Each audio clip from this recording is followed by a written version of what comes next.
நேத்து தான் நம்ம பேசணும் நம்ம வீடியோல விஜய் சார் 4th அன்னைக்கு கேம்பெயின் ஸ்டார்ட் பண்றாருன்ட்டு அதுக்கான பெர்மிஷன் லெட்டரும் கொடுத்திருக்காரு அப்படின்னு சொல்லிட்டு நேத்து நம்ம பேசணும் இல்லையா? ஆனா இப்போ இன்னைக்கு என்ன பிரச்சனைனா அந்த லெட்டரை டினை பண்ணியிருக்காங்க தமிழ்நாடு போலீஸ்.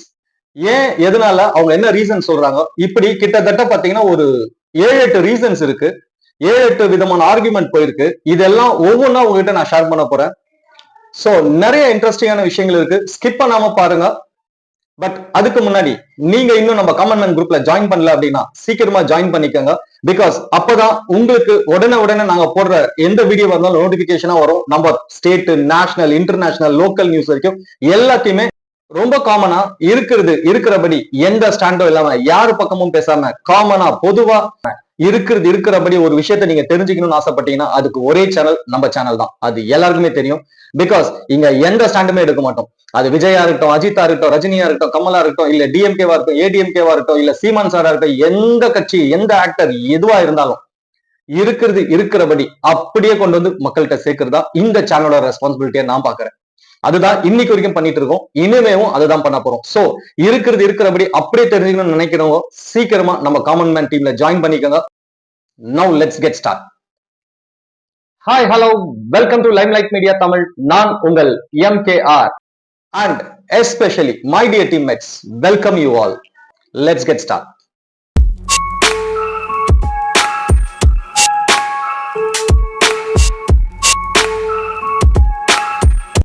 சோ நான் ஸ்டார்டிங்கே சொன்ன மாதிரி நேற்று வீடியோல நம்ம சொல்லியிருந்தோம் December 4th வந்து விஜய் சார் வந்து கேம்பெயின் ஸ்டார்ட் பண்றாருன்னு. பட் இப்போ அதுக்கு தமிழ்நாடு கவர்மெண்ட் போலீஸ் வந்து டினே பண்ணியிருக்காங்க. சேலம்ல தான் இது நடத்துறதா இருந்தது. 3 பிளேஸ் செலக்ட் பண்ணி கொடுத்திருந்தாங்க. பட் அந்த 3 பிளேஸுமே அவங்க அந்த பிளேஸை பத்தி எந்த ரிஜெக்ஷனும் பண்ணல. ஆனா அவங்க சொல்ற ரீசன் வேற ஒன்னா இருக்கு. அது ஓரளவுக்கு ரீசனபிளாவும் இருக்குது. அதுதான் என்னோட ஒப்பீனியன். இது என்ன அப்படின்னு பாத்தீங்கன்னா இப்போ வந்து December 4th அவங்க செலக்ட் பண்ணியிருந்தது இல்லையா? அதுக்கு தமிழ்நாடு கவர்மெண்ட் போலீஸ் என்ன சொல்றாங்கன்னா, இல்ல 4th கொடுக்க முடியாது. பிகாஸ் அது வந்து கார்த்திகை தீபம் டைம். சோ அந்த டைம்ல வந்து பப்ளிக் அதிகமா இருக்கும். நிறைய கோவில்கள்ல முக்கியமா திருவண்ணாமலை இந்த மாதிரி டைம்ல எல்லாம் வந்து கிரௌட் அதிகமா இருக்கும். சோ அங்கேயும் நாங்க போலீஸ் ப்ரொடெக்ஷன் கொடுக்க வேண்டியதா இருக்கு. சோ அங்க போலீஸ் ப்ரொடெக்ஷன் கொடுக்கணும் அப்படின்னா போலீஸ் போர்ஸ் பத்தாது. இது ஒரு பெரிய சிக்கலா போயிடும். அது உங்களுக்கும் கஷ்டம், எங்களுக்கும் கஷ்டம். சோ அதனால வந்து 4th அன்னைக்கு நம்ம இதை பண்ண முடியாது. அதனால வேற ஏதாவது டேட்டா செலக்ட் பண்ணுங்க அப்படின்னு சொல்லி ரீசன் சொல்லியிருக்காங்க. அண்ட் ஒன் மோர் திங் இன்னொன்னு என்ன சொல்றாங்க அப்படின்னா, December 6th வந்து பாபர் மசூதி இடிச்ச டே இல்லையா? அது எப்பவுமே வருஷம் அது ஒரு பேனிக்கான டேவாவே தமிழ்நாட்டுல வந்து பாத்துட்டு இருக்கிறோம் நம்ம எல்லாரும். அந்த December 6 வந்தாலே ரொம்ப போலீஸ் எல்லாம் ரொம்ப அலர்ட்டா இருப்பாங்க. நிறைய இடத்துல இதை பத்தின டாக்ஸ் போயிட்டே இருக்கும். சோ இது நம்ம அந்த ரொம்ப வருஷமாவே இது நம்ம கேள்விப்பட்டுட்டே இருக்கும். அது ஒரு பேனிக்கான டேவாவே மாறி போச்சு December 6 அப்படின்றது. சோ அதனால வந்து அந்த டைம்லயும் வந்து இது சரி வராது.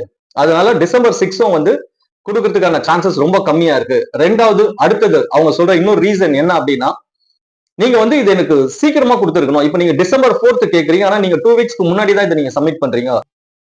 அட்லீஸ்ட் இது நீங்க ஒரு November 4th கொடுத்திருந்தீங்கன்னா கூட December 4th நாங்க அதுக்குள்ள நாங்க கன்சிடர் பண்ணிருக்கோம். பட் எங்களுக்கு மினிமம் 4 வீக்ஸ் தேவைப்படுது. ஆனா நீங்க ஜஸ்ட் 2 வீக்ஸ்க்கு முன்னாடி தான் இதை கொடுக்குறீங்க. இனிமே நெக்ஸ்ட் டைம் இதை நீங்க வந்து ப்ராப்பரா அலைன் பண்ணி ப்ராப்பரான ஒரு டேட்டை பிக்ஸ் பண்ணி எங்களுக்கு கொடுங்க அப்படின்னு சொல்லிட்டு தமிழ்நாடு போலீஸ் சொல்லியிருக்காங்க.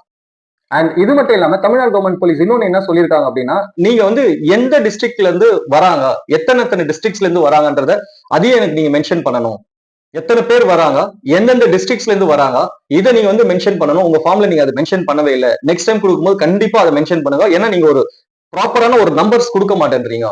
இது எங்களுக்கு வந்து எத்தனை போலீஸ் அலாட் பண்ணும், எத்தனை பேர் நம்மளுக்கு தேவைப்படுறது எங்களுக்கு ஒரு கன்ஃபியூஷனாவே இருக்கு. அதனால நெக்ஸ்ட் டைம் நீங்க ஃபார்ம் ஃபில் அப் பண்ணி கொடுக்கும்போது எந்தெந்த டிஸ்ட்ரிக்ட்ல இருந்து வராங்கன்றதும் ரொம்ப இம்பார்ட்டன்டா ஃபில் பண்ணுங்க. அண்ட் எத்தனை பேர் வராங்கன்றதையும் எங்களுக்கு கிளியர் நம்பர் கொடுங்க அப்படின்றது போலீஸ் தமிழ்நாடு போலீஸ் வந்து சொல்லியிருக்காங்க டிவிகே.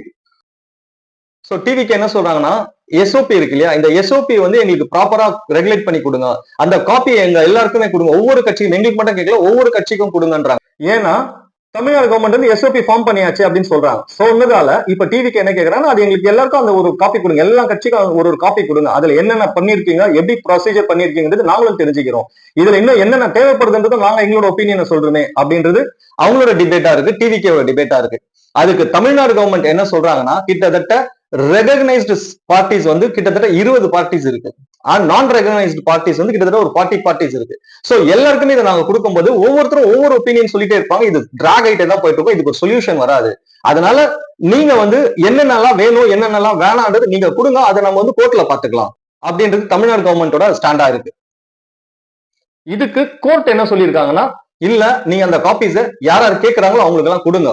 அதுக்கப்புறமா அவங்களோட ஒப்பீனியன்ஸ் நம்ம 1 வீக் 2 வீக்ஸ் கழிச்சு அந்த ஒப்பீனியன்ஸ் நம்ம கேதர் பண்ணிட்டு அதுக்கப்புறமா இதுக்கு ஒரு டிசிஷன் வரலாம் அப்படின்றது கோர்ட்டோட ஒப்பீனியனா இருக்கு. அண்ட் ஒன் மோர் ஆர்குமெண்ட் டிவிக்கு இது என்னவா இருக்குன்னா, நீங்க இந்த டைம் லைனே மென்ஷன் பண்ணி எஸ்ஓபில இப்போ நாங்க ஒரு பெர்மிஷன் லெட்டர் கொடுக்குறோம், அதுல எத்தனை நாளைக்கு முன்னாடி நாங்க கொடுக்கணும்ன்றது நீங்க சொல்றீங்க தவிர, இது நாங்க கொடுத்ததுக்கு அப்புறமா எத்தனை நாள் நீங்க எங்களுக்கு ரிப்ளை கொடுப்பீங்க, நீங்க எங்களுக்கு பெர்மிஷன் கொடுப்பீங்கன்றது நீங்க மென்ஷன் பண்ணவே இல்லையா? அதை நீங்க மென்ஷன் பண்ண இல்லையா? ஏன்னா லாஸ்ட் நேரத்துல நீங்க பண்ணீங்கன்னா அது எங்களுக்கு கஷ்டமா இருக்கும். லாஸ்ட் டைம் அந்த பிரச்சனையே அப்படிதான், லாஸ்ட் நேரத்துல நீங்க அதை டிக்ளேர் பண்ணதால தான் எங்களுக்கு வந்த ப்ராப்ளமே.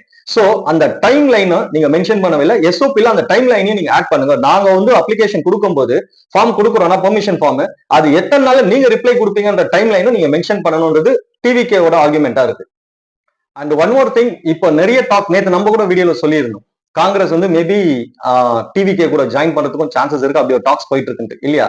அதுக்கு இப்போ ஒரு ஆன்சர் கிடைச்சிருக்கு. என்னன்னா இப்போதைக்கு டெம்பரரி தான் இது கூட, ஏன்னா நாளைக்கு என்ன வேணாலும் நடக்கலாம். அதுக்கு இப்போ ஒரு ஆன்சர் கிடைச்சிருக்கு. என்ன அப்படின்னா, நம்ம காங்கிரஸ் பார்ட்டியோட தமிழ்நாடு ஹெட் இருக்காங்க இல்லையா, அவங்க என்ன சொல்லியிருக்காங்கன்னா, அப்படிலாம் நாங்க வந்து கட்சி மாறதுக்கு சான்ஸே இல்ல, so for is going well and good, ரொம்ப நல்லாவே போயிட்டு இருக்கு, எங்க கூட்டணியில எந்த விரிசலும் வரதுக்கு வாய்ப்பு இல்ல, நாங்க கடைசி வரைக்கும் வந்து டிஎம்கேட ஸ்டாண்ட்ல தான் நாங்க இருப்போம், டிஎம்கே கூட தான் இருப்போம், அந்த கன்ஃபியூஷனே வேணான்றது ரொம்ப கிளியரா சொல்லியிருக்காங்க. பட் இது டெம்பரரி தான். இன்னைக்கு இப்படி சொல்றோம், நாளைக்கு எப்படி வேணாலும் மாறலாம். இது எல்லாமே நான் நேத்து சொன்ன வீடியோல சொன்ன மாதிரி தான், கிட்டத்தட்ட ஒரு ஜனவரி பிப்ரவரிக்கு அப்புறமா தான் வந்து யார் யாரு எந்தெந்த பக்கம் இருக்கிறாங்க, யார் யார் யார் கூட இருக்கிறாங்கன்றதே கிளியர் ஆகும். பட் இப்போதைக்கு அவங்க இதை சொல்லியிருக்காங்க, நாளைக்கு நிறைய சீட்டை பத்தி பேச வேண்டிய சான்சஸ் இருக்கு, அப்ப எங்களுக்கு இத்தனை சீட் வேணும்னு இவங்க டிமாண்ட் பண்ணலாம், அது கொடுக்கலாம், கொடுக்காமையும் போகலாம், அப்போ இவங்க மைண்ட் சேஞ்ச் ஆகலாம், இந்த மாதிரி நிறைய இருக்கு. பட் இப்போ அவங்க சொல்லியிருக்கிறது என்னன்னா, காங்கிரஸ் பார்ட்டியோட ஹெட், தமிழ்நாடு ஹெட் என்ன சொல்லியிருக்காங்க, நாங்க வந்து டிஎம்கே கூட தான் இருப்போம், வேற கட்சிக்கு போற ஐடியா எங்களுக்கு இல்ல அப்படின்றது இப்போ அவங்க வந்து மென்ஷன் பண்ணியிருக்காங்க. பட் பாப்போம், let's wait and see. So இதுதான் இப்ப வந்து விஜய் சார் சுத்தி போயிட்டு இருக்கிற அரசியல். சோ இதுல இப்ப என்னென்ன நடக்க போகுது, இவங்க டேட் எப்படி மாத்த போறாங்க, என்ன பிளான் பண்ண போறாங்கன்றதெல்லாம் வந்து இனிமேதான் தெரியும். சோ டிசம்பர் 4th கண்டிப்பா இப்போதைக்கு சான்ஸ் இல்ல அப்படின்றதுதான் தோணுது. இந்த ஆர்குமெண்ட்ஸ் எல்லாம் பார்க்கும்போது, இந்த சுச்சுவேஷன்ஸ் எல்லாம் பார்க்கும்போது டிசம்பர் 4க்கான கேம்பெயின் வந்து கொஞ்சம் போஸ்ட்போன் ஆகிறதுக்கு சான்சஸ் இருக்கு. ஏன்னா பெர்மிஷன் அவங்க தானே கொடுத்தாகணும், தமிழ்நாடு கவர்மெண்ட் தமிழ்நாடு போலீஸ் தான் பெர்மிஷன் கொடுத்தாகணும். சோ அவங்க இப்ப இதை டினை பண்ணிருக்காங்க. இப்போ விஜய் சைட்ல இருந்து என்ன யோசிக்க போறாரு, என்ன பிளான் பண்றாங்கிறது ஃபியூச்சர்ல தான் தெரியும். Let us wait for that. And one more thing, important thing இது, நான் சில வீடியோஸ் பார்த்தேன், அதை பார்த்த பிறகுதான் எனக்கு தோணுச்சு, ஏன் இவங்க இப்படி பண்ணிட்டு இருக்காங்க. வேற யாரு, விஜய் சார் ஃபேன்ஸ் தான். விஜய் சாருக்கு எதிரி வெளியிலிருந்து வர வேண்டியதே கிடையாது, கூடவே வச்சுட்டு இருக்கிற அது அவரோட ஃபேன்ஸுங்க தான். தேவையில்லாம இப்ப சிவகார்த்திகேயன் ஃபேன்ஸை வந்து ஒம்புக்கு இழுத்துட்டு இருக்காங்க. நல்லா ஒண்ணு புரிஞ்சுக்கணும், எனக்கு ஏன் இதை இவங்க புரிஞ்சுக்க மாட்டேன்றாங்கன்னே தெரியல. அது மத்தவங்க எல்லாம் சொல்றாங்க இல்லையா, இவங்க விசில் அடிச்சாங்க குஞ்சிங்க, இவங்களுக்கு எல்லாம் வந்து இவங்க எல்லாம் வந்து வானர படைங்க, இவங்களுக்கு எல்லாம் காமன் சென்ஸே கிடையாது, இப்படி எல்லாம் வந்து நிறைய வந்து விஜய் ஃபேன்ஸை வந்து நிறைய பேர் அதை பேசிட்டு இருக்காங்க. பட் நம்ம அப்படி எல்லாம் பேச விரும்பல, நம்ம அப்படி சொல்லவும் விரும்பல. ஏன்னா யாரோ சில பேர் அப்படி இருக்காங்க, மீதி சில பேர் ப்ராப்பராவே இருக்காங்க. சோ எல்லாரையுமே ஒரே கும்பல்ல சேர்த்துட முடியாது. பட் நான் சொல்ல வருது என்ன அப்படின்னா, இந்த மாதிரி எல்லாம் சொல்றாங்கன்னா அதுக்கான சான்ஸ் நம்ம ஏன் கொடுக்கணும்? அது கண்டிப்பா இவங்க இப்படி சொல்றாங்களே, இவங்க திட்டுறாங்களே, அவங்க கிட்ட சண்டைக்கு போறதுக்கு பதிலா எங்க நம்ம தப்பு பண்றோம், எதனால அவங்க இப்படி பேசுறாங்கன்றத பார்த்துட்டு அதை நம்ம மாத்திக்கலாமே, அதுதானே கரெக்டா இருக்கும். ஏன்னா நம்ம இத்தனை நாள் வந்து ஒரு ஃபேன்ஸா இருந்தோம், ஆனா இப்போ நம்ம ஒரு பொறுப்பான இடத்துக்கு நம்ம உங்க தலைவர் போறாரு அப்படின்னும் போது, அப்ப நம்மளும் பொறுப்பான இடத்துல இருக்க போறோம்ன்றது உங்களுக்கும் புரியும் இல்லையா? அப்போ தேவையில்லாம மத்த ஃபேன்ஸ் கிட்ட வம்பு இழுக்காதீங்க, அது ரொம்ப முக்கியமானது. ஏன்னா விஜய் சார் ஃபேன்ஸ் மட்டுமே விஜய் சாரை கொண்டு போய் சிஎம் சீட்ல உட்கார வச்சிட முடியாது. இதை எப்ப இவங்க விஜய் சார் ஃபேன்ஸ் புரிஞ்சுக்க போறாங்கன்றது தெரியல. ஏன்னா தேவையில்லாம எல்லாத்தையும் ஒம்பு இழுக்கிறது. இங்க விஜய் சார் ஃபேன்ஸ் மட்டும் இதை செய்ய முடியுமானா வாய்ப்பே இல்லை. ரஜினி சார் ஃபேன்ஸும் வேணும், கமல் சார் ஃபேன்ஸும் வேணும், சிவகார்த்திகேயன் சார் ஃபேன்ஸும் வேணும், அண்ட் சூர்யா சார் ஃபேன்ஸ் வேணும், விக்ரம் சார் ஃபேன்ஸ் வேணும். இந்த மாதிரி எல்லாரும் சேர்ந்தது தான் இங்க தமிழ்நாடு மக்கள். ஓகேங்களா? சோ அதனால இருக்கிற மத்த ஆக்டர்ஸோட ஃபேன்ஸை டாமினேட் பண்ணாதீங்க. நீங்க பெரிய ஆளா நீங்க நினைச்சுக்கோங்க, அவங்கவுங்களுக்கு அவங்கவுங்க பெரிய ஆள், அவ்வளவுதான். சோ இதை நீங்க டாமினேட் பண்ண ஆரம்பிச்சீங்கன்னா மத்தவங்க எல்லாம் ஒண்ணு சேர்ந்தாங்கன்னா நீங்க தனியாயிடுவீங்க. அப்போ உங்க தலைவர் தனியாக்கப்படுவார். இது நிதர்சனமான உண்மை. இதை நீங்க புரிஞ்சு செயல்பட்டீங்கன்னா விஜய் சாருக்கு நல்லது. இதை நீங்க புரிஞ்சுக்கலன்னா எதிரி வேற எங்கேயுமே இல்ல, உங்களுக்குள்ளேயே இருக்கீங்க, பாத்துக்கோங்க. இதை நான் உங்களுக்கு கன்வே பண்ணணும்னு நினைச்சேன். That's it for today. நாளைக்கு வேற ஒரு வீடியோல மீட் பண்றேன். until that, this is MKR signing off. and my dear common and teammates, thank you so much. உங்களோட சப்போர்ட் ரொம்ப ஹியூஜா இருக்கு. உங்களோட சப்போர்ட் இல்லைன்னா இங்க எதுவுமே சாத்தியம் இல்லை. நான் எடுக்கிற இந்த சின்ன சின்ன முயற்சிகள் மக்களுக்கு நல்லது கொண்டு போய் சேர்க்கணும், நல்ல விஷயங்களை கொண்டு போய் சேர்க்கணும், அதை இருக்கிற மாதிரி உண்மையா சேர்க்கணும்ன்ற முயற்சி தான் எனது. அதுக்கு உங்களோட சப்போர்ட் ரொம்ப ஹியூஜா இருக்கு. Thank you so much. அண்ட் இன்னும் நீங்க காமன் மேன் டீம்ல சேரலன்னா சீக்கிரமா ஜாயின் பண்ணிக்கோங்க. நம்ம ஒரு நல்ல சமுதாயத்தை உருவாக்குவோம், நல்லதை யோசிப்போம், நல்லதை பேசுவோம். எல்லாமே எல்லாருக்கும் கிடைக்கட்டும்ன்றதுதான் நம்மளோட எய்ம். சோ அந்த மாதிரி எல்லாமே எல்லாருக்கும் கிடைக்கணும்ன்ற மனசு இருக்க ஒவ்வொருத்தருமே சீக்கிரமா ஜாயின் பண்ணுங்க. நம்ம தனியா இருக்கும்போது நம்ம தனித்தனியால் மொத்தமா சேர்ந்தாதான் ஏதாவது ஒரு விஷயத்தை உருவாக்க முடியும், ஏதாவது ஒரு விஷயத்த நல்லதை செய்ய முடியும். அதுக்காக தான் இங்க நம்ம எல்லாருமே சேர்ந்து இருக்கோம். சோ இன்னும் நீங்க ஜாயின் பண்ணலன்னா சீக்கிரமா ஜாயின் பண்ணிக்கோங்க. நம்ம காமன் மேன் டீம்ல நிறைய விஷயங்களை மாற்றுவோம். மாற்றம் ஒன்றே மாறாது. நல்லதை யோசிப்போம், நல்லதை பேசுவோம், நல்லதை செய்வோம், நல்லதே நடக்கும். பாய்.